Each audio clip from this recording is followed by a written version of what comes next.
বিসমিল্লাহির রহমানির রহিম। প্রিয় বন্ধুরা, আসসালামু আলাইকুম।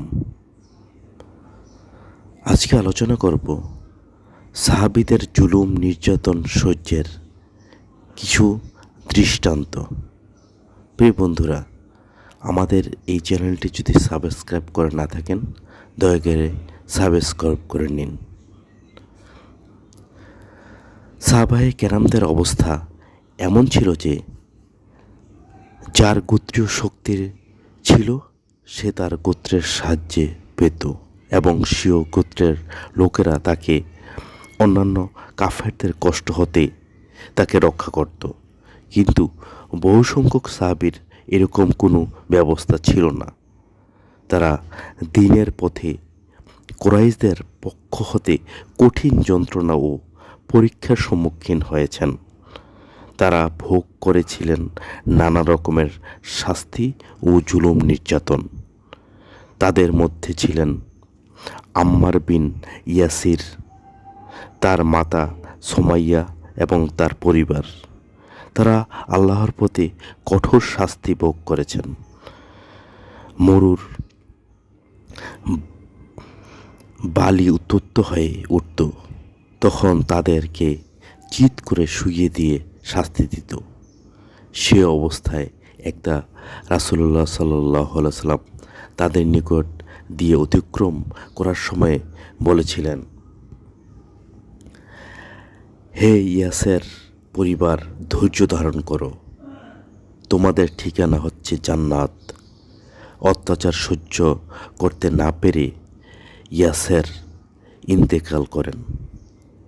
দুর্বৃত্ত আবু জাহল সুমাইয়া রাদিয়াল্লাহু আনহা এর লজ্জাস্থানে তীর দিয়ে আঘাত হানলে তৎক্ষণাৎ তিনি শাহাদাত বরণ করেন।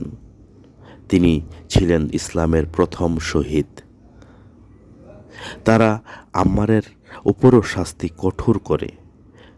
কখনো তাকে তারা উত্তপ্ত রৌদ্রে ফেলে শাস্তি দিত, কখনো ভারী প্রস্তর তার উপর চাপিয়ে রাখত, আবার কখনো আগুনে দগ্ধ করে শাস্তি দিত এবং বলতো, যতক্ষণ তুমি মুহাম্মদ সাল্লাল্লাহু সাল্লামকে গালি না দিবে অথবা লাত ও উজ্জা সম্পর্কে ভালো কথা না বলবে, ততক্ষণ আমরা তোমাকে ছাড়ব না। তিনি বাধ্য হয়েই তখন তাদের কথায় সম্মতি দেন এবং পরবর্তীতে ক্রন্দনরত অবস্থায় রাসূল সাল্লাল্লাহু আলাইহি সাল্লামের নিকটে ক্ষমা প্রার্থনার জন্য উপস্থিত হন। আল্লাহ তাআলা তার প্রেক্ষিতে এই আয়াতটি নাজিল করেন, যার উপর জবরদস্তি করা হয় এবং তার অন্তর বিশ্বস্ত অটল থাকে, সে ব্যতীত যে কেউ বিশ্বাসী হওয়ার পর আল্লাহতে অবিশ্বাসী হয়, তাদের উপর পতিত হবে আল্লাহর গজব। সূরা নাহল আয়াত 106। যে সমস্ত সাহাবী কাফেরদের নির্যাতনের শিকার হয়েছিলেন, বেলাল রাদিয়াল্লাহু আনহু তাদের অন্যতম। তাকে আল্লাহর রাস্তায় কঠিন শাস্তি দেওয়া হয়েছে। আল্লাহর জন্য নিজের জানকে বিলিয়ে দিয়েছিলেন এবং স্বজাতির কাছে নিজেকে ছেড়ে দিয়েছিলেন। মুশরিকরা তাকে দুষ্ট ছেলেদের হাতে তুলে দিয়েছিলেন। ওরা তাকে মক্কার গলিতে টেনে নিয়ে বেড়াত আর তিনি বলতেন, আহাদ আহাদ।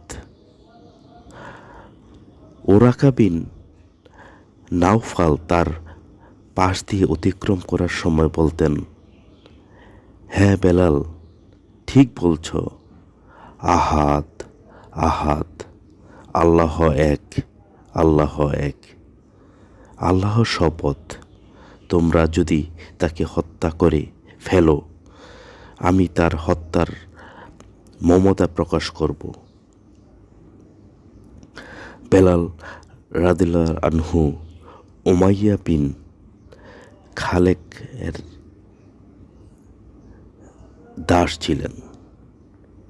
উমাইয়া তাকে লাঠি দিয়ে আঘাত করত, উত্তপ্ত রৌদ্রে অভুক্ত অবস্থায় ফেলে রাখত। যখন দ্বিপ্রহরের কঠিন রৌদ্রে বালু উত্তপ্ত হয়ে উঠত, তখন তাকে মক্কার মরুভূমিতে নিয়ে যেত। অতঃপর চিৎ করে শুয়ে তার বক্ষদেশে বিশাল একটি পাথর চাপিয়ে দিত।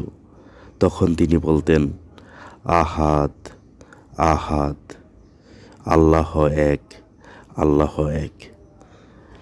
একটা আবু বকর রাদিয়াল্লাহু আনহু তার নিকট দিয়ে অতিক্রম করলেন। সে সময় তার শাস্তি হচ্ছিল। তিনি তাকে ক্রয় করলেন এবং আজাদ করে দিয়েছিলেন।